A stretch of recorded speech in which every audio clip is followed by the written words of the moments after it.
আমি বলে গেলাম এক করার কথা, আর উনি ভাগ করার কথা কইয়ে গেছে। মরে যাই সখী তোর ক্যাদ বগলের গন্ধ, তার আর একটা মনে পড়েছে, আমি না কই পারবো না। কি কও? না কইয়ে পারবো না। গোপাল আর নেপাল দুই ভাই, তো গোপাল নেপাল দুই ভাই মনে মনে চিন্তা করে ওরা একটু যাত্রা টাত্রা ভালো পারে, সুন্দর অভিনয় টভিনয় করে। দুইজনের নাম, একজনের নাম গোপাল, একজনের নাম নেপাল। তা গ্রামে ওরা মনে মনে ঠিক করেছে কয়েকজনে মিলে একটা রাধাকৃষ্ণ বিষয়ক যাত্রার অনুষ্ঠান করবে। ঠিক আছে, তা যাত্রা অনুষ্ঠান করতে গেলে তো প্রত্যেক দিন রিহার্সাল দিতে হয়, কি কম তাই না? রিহার্সাল না দিলে তো আর ওই স্টেজে সেই অভিনয় করা যায় না, যাত্রা নামানো যায় না। তো মনে মনে ভাবতেছে তাহলে যাত্রার অভিনয় একটু করার দরকার। প্রত্যেক দিন রিহার্সাল করে বড় ভাই কৃষ্ণ, ছোট ভাই রাধা, এই হচ্ছে ওদের ক্যারেক্টার। বড় ভাই কৃষ্ণ, ছোট ভাই রাধা। এখন হইছে কি রে দাদা, শোনো, ছোট ভাই সকাল থেকে সারা দিন ধরে ওই মাঠের কাজকর্ম কাদা সানাসানি করেছে, চাষবাস করে, জমি কাদা করে চাষ করতে হয়, সারাদিন ধরে কাদা সানাসানি করেছে, সন্ধে পর্যন্ত কাদা সানাসানি করতেছে। কিন্তু যাত্রার যে ফুল রিহার্সাল শেষ হয়ে গেছে, যাত্রার যে মঞ্চস্থ হবে, অভিনয় করতে হবে স্টেজে, ওর মনে নাই। বড় ভাই খবর পাঠাইছে, তাড়াতাড়ি নেপালে খবর দে, সর্বনাশ করিছে আজকে যাত্রার ফাইনাল। লোকজন এসে গেছে, দর্শক ভরে গেছে, যাত্রা আসরে পড়ে গেছে, আর ও এখনো আসলো না, চাষে মত রয়েছে, ব্যাপারটা কি রে, খবর দে তাড়াতাড়ি। গোপালের ডাকে নেপাল গেছে, তাড়াতাড়ি চটে না, যেন ঠিক মতো করতে পারে নাই। আর সারাদিন দুপুর রোদ্রে কাজ করেছে তো মশাই, ওই দুই বগলের মধ্যে বড় বড় লোম হইয়া রয়েছে, ভাইতেও নোম, আর ওই নমে ভাইতেও নোম। ওই নোমে একে তো ঘাম, তারপরে লোম, আর তারপরে ছাতা, তিনটেতে মাখামাখি হয়েছে। কি কবরে দাদা, একেবারে যা গন্ধ হয়েছে না, গন্ধ করছে। ওই তো আমাকে ডলি ঠিক পাচ্ছে, গন্ধ পাচ্ছে। বড় ভাই রীতিমতো কৃষ্ণের অভিনয় নিয়ে আসরে যেই তৎ পাচ্ছে, কোথায় রাধা রানী, তাড়াতাড়ি দেখা দাও, নিধুবনে আসো, তোমার না দেখতে বললে আমি ভালো করতে থাকতে পারছি না, আমার বাসি রাধা রাধা বলে কাঁদে, তাড়াতাড়ি আসো, ছুটে আসো রাধা রানী। ছোট ভাই তাড়াতাড়ি ছোটে, স্যান তো ঠিক মতো করে নাই, গা হাত পা ঠিক মতো দই নাই, বগলে একবারে ছাতা জমিয়ে রয়েছে। ছোট ভাই দৌড় আইছে, আসে একেবারে বড় ভাই রে কোনো কথা নাই, আস্তে পাস্তে বগলে সোজা নিয়ে জড়ায় ধরিছে। আর ওই মুখ পড়বি না পরে, ঠিক একবারে নেপালের বগলে সোজা পড়িছে। এই বগলে সোজা পড়ছে, বড় ভাই যে অভিনয় কথাবার্তা কওয়ার দরকার তার মনে নাই, অভিনয়ের কথা বলিয়ে গেছে। এখনো ঠিক থাকতে না পারে, গন্ধ চটে থাকতে না পারে, মরে যায় সখী তোর ক্যাদ বগলের গন্ধ। যাক, আপনারা বসেন। আমার বাবাজি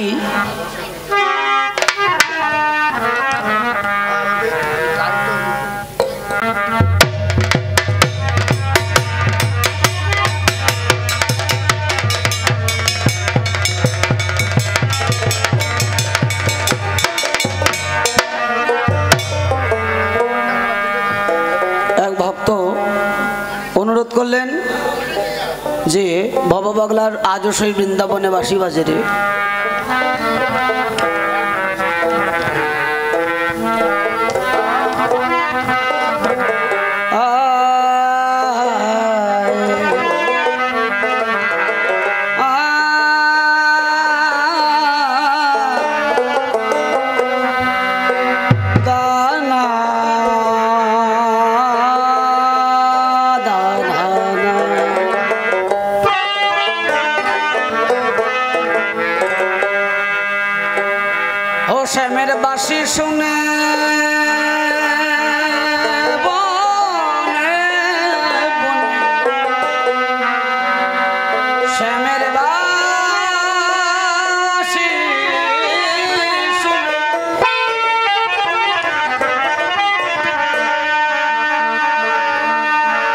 শ্যামের বাঁশি শুনে বনে বনে, ও শ্যামের বাঁশি শুনে বনে বনে ময়ূর নাচে রে। আজ সেই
রাধে রাধে জয় রাধে রাধে জয় রাধে রাধে জয় রাধে রাধে জয় রাধে রাধে এখনো সেই রাধারানী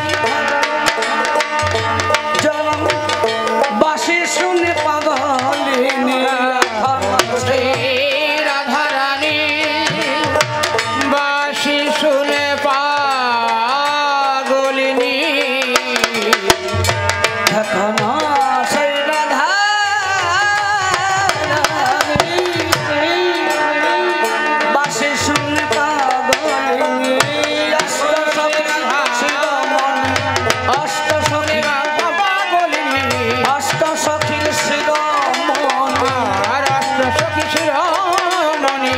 নবসজের আর এখন আছে বৃন্দাবন বাঁশি রাধে এখন আছে বৃন্দাবন বাঁশি রাধে রে আমার আশা ছিল মনে মনে মনে আমি যাব মধুর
চুপ করে সেজন বলে গেল চুপ করে আপনারা থাকবেন চুপ করে সেজন বলে গেল খুব করে ঝুপ করে সবার মধ্যে পুনঃ দিলাম দর্শন যেভাবেতে প্রশ্নদান করলাম সভ্য সভাস্থান ধরে ধরে জবাব দিলেন সবারই সদন বসে শুনুন জ্ঞানী দল যদি বলি জবাব হলো তাহলে কিন্তু কবি গান এই জায়গা শেষ হয়ে যায় এক কবি প্রশ্ন করে আর এক কবি জবাব সারে পুনরায় প্রশ্নকর্তা জবাবে অভাব ধরে যায় দিয়ে বলি কব্যের রসস্বাদ এটা হচ্ছে কবিওয়ালাদের বঙ্গীয় লোককবিদের 14 গোষ্ঠী জাতের স্বভাব মিথ্যা কথা নয় এই জন্য মনে করি ভাবো না জাতের স্বভাবের জন্য শুধু না মনে আছে ভাবো আপনারা বসে থাকবেন চুপ করে আরও কিছুক্ষণ বলবো ঘুপ করে তারপরে গোসাই এসে থরে থরে তার কাছ থেকে মধুর মধুর আরও অনেক কথা পাবো আমি বলি সভ্য সবার ঠাই প্রথমবারে যে জবাবগুলো আমি শুনতে পাই আমার পাগলের কথা শুনে আমি একটু দুঃখ পাই পাগল তার জবাব শেষ করবার পরে পরে কি বলবো আপনাদেরকে ধারে বলে গেল আমারে খুব করে তোমার মুখে যেন সাধক সিদ্ধ কথাগুলো পাই অন্তরে করে ধারণা যেন আজে বাজে কথা তুমি বলে না, আমি পাগলের কথা শুনে অবাক মেনে যাই। পাগল, তুমি বিজয়বাবুর যে সমস্ত গানগুলি সবার মধ্যে ধরলে তুলি, পরিষ্কার বলি সভ্য সবার ঠাই, তোমার সঙ্গ করার আগে আমি বলি তোমার পুরো ভাগে এই গান আমি রচনা করি নাই। তোমার কৃপা পেলাম, তোমার কৃপায় ধন্য হলাম, তোমার কৃপায় হৃদ মাজারে যখন ফোটে কাব্য ফুল, তোমার ফুল তোমার পায়ে কি জানাবো কথা কয়ে অঞ্জলি দিয়ে আমি কবি কাব্যের বেচাকেনা শুরু করি। শোনো পাগল তুমি মূল। তুমি যে যে গানগুলো বললে যে কালী কৃষ্ণ হর হরি বিধি শ্রীনিবাস সকলে নাকি এক শক্তির বিকাশ, এগুলো আমি বলি নাই। এই জায়গার থেকে তো তোমার সাথে আমার আলোচনা না। তোমার সঙ্গে আমার আলোচনা কোন জায়গায়? যখন আমি বিজয় সরকার এখনো হই নাই, আমার কেউ প্রেমিক কবি ভাবুক কবি কয় না, সেই জায়গাতে তোমার সাথে আমার আলোচনা। আমি তোমার কাছে কিছু না, শিখছি কবি গান মাত্র। মনোহর সরকারকে গুরু করে কি বলবো, তোমার ধারে সামান্য কিছু কথা কেবল কেবল বলার চেষ্টা করছি মাত্র, কথা মিথ্যা নয়। তোমার কাছ থেকে শাস্ত্র পাওয়ার পরে কি বলবো তোমার ধারে, তাই তোমার কথাগুলো যাতে থরে থরে বিশ্ব বসুধায় প্রকাশ করতে পারি, এই জন্য প্রশ্ন রাখছি তোমার রাঙা পায়। প্রথম প্রশ্ন কি করলাম? কালী ভক্ত, কৃষ্ণ ভক্ত, হরিভক্ত, এই তিন সম্প্রদায়ের মধ্যে মিল পাই না। এর মধ্যে মিল কোন জায়গায়? উনি বলল মিল আছে, অভক্ত অধার্মিক শয়তানরা খুঁজে পায় না। বলে গেছে না, অভক্ত অধার্মিক আর শয়তানরা নাকি এই সমস্ত খুঁজে পায় না। কারা পায়? ভক্তরা পায়। ও পাগল, কি বলবো তোমার ধারে, তুমি তো বললে গীতা গ্রন্থ ধরে ধরে পরিত্রাণায় সাধুনাম বিনাশায় চতুষ্কৃতম ধর্ম সংস্থাপনার্থায় সম্ভবামি যুগে যুগে।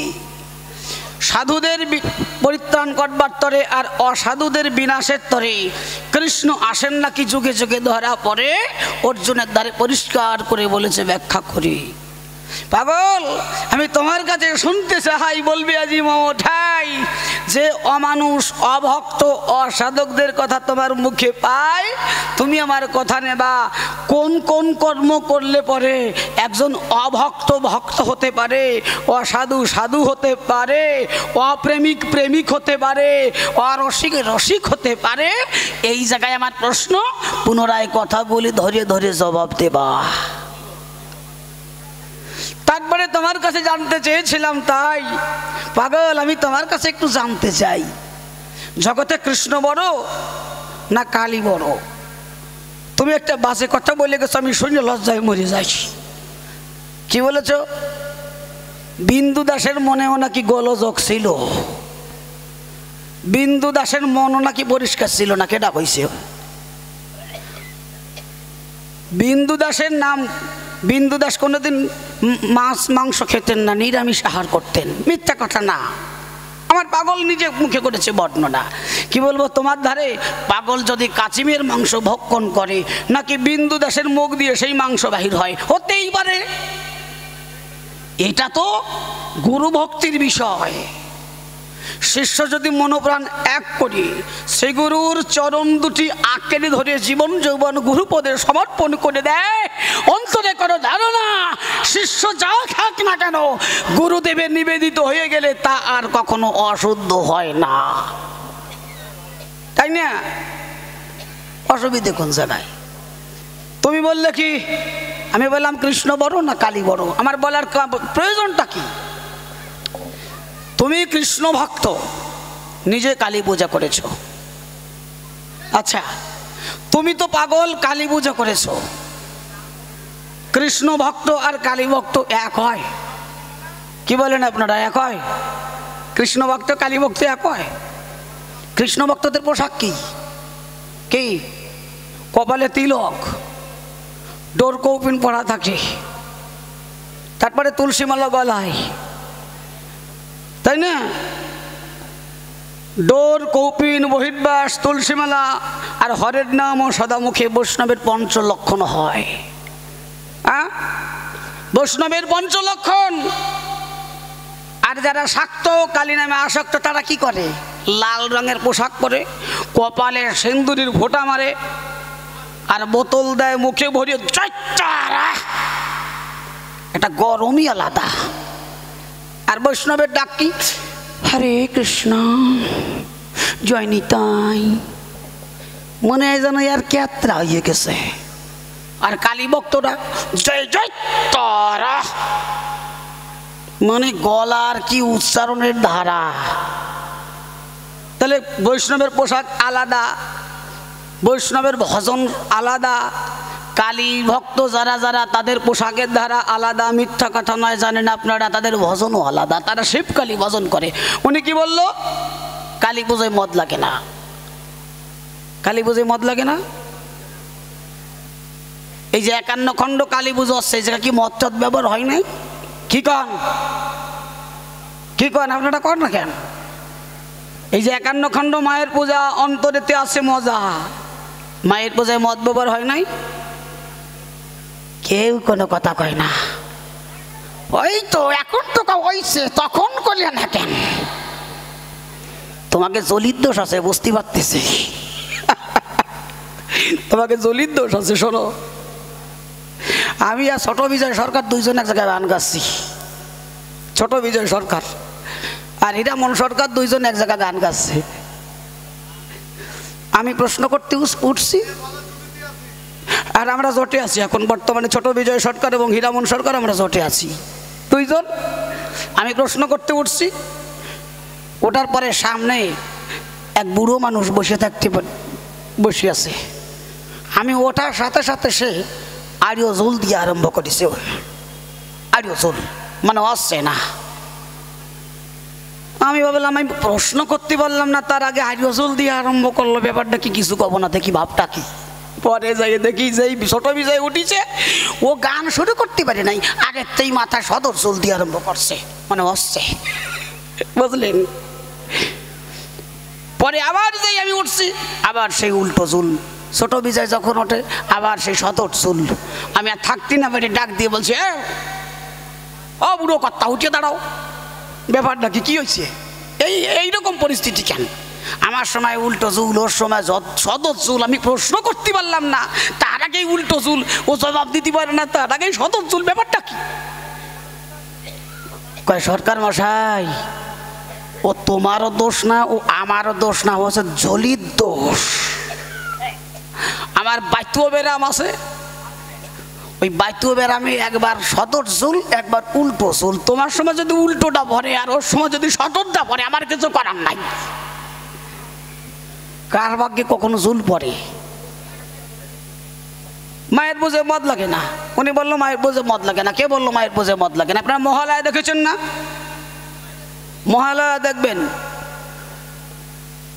মহিষাসুর যখন স্বর্গটাকে, আমি বলি আপনার দিকের বাকে দখল করে নেয়, দখল করে নেওয়ার পরে বসে শুনুন, নারী নরে সমস্ত দেবগণ যখন পড়ে যায় সমস্যায়, বসে শুনুন জ্ঞানী দল, সকল দেবতা এক হলো। তারা কাত্যায়নী ঋষির কাছে গেল, গিয়ে বিধান চাইল কি করা যায়।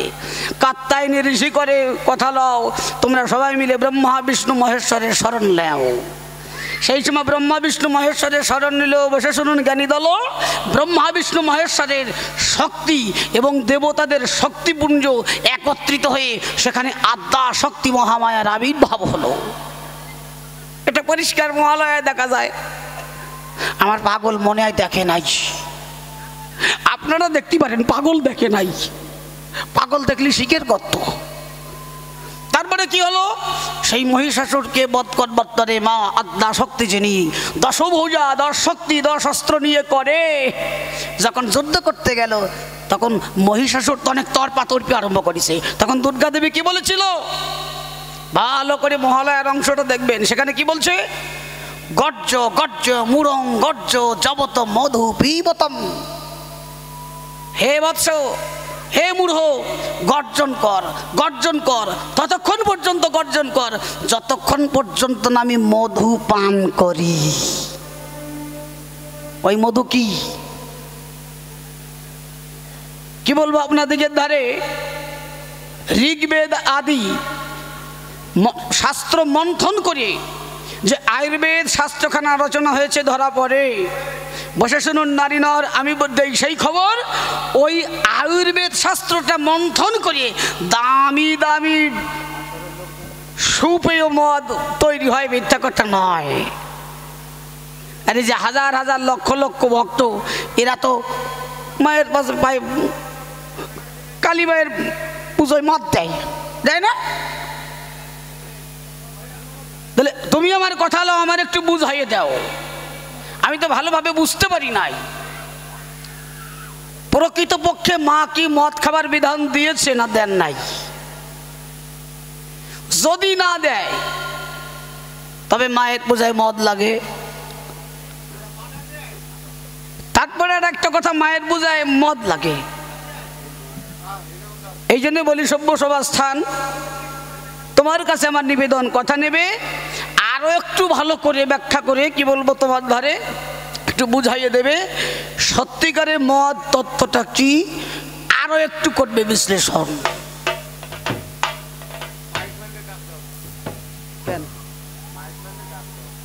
মাইকম্যান দাদা, ঢোলে সাউন্ড নাই, দেখো মাইকম্যান ভাই, ঢোলে সাউন্ড নাই।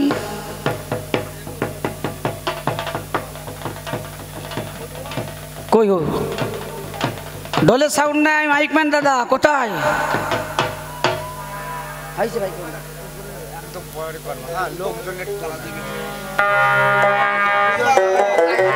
ঢোলে ঢোলে ঢোল ঢোল ঢোল।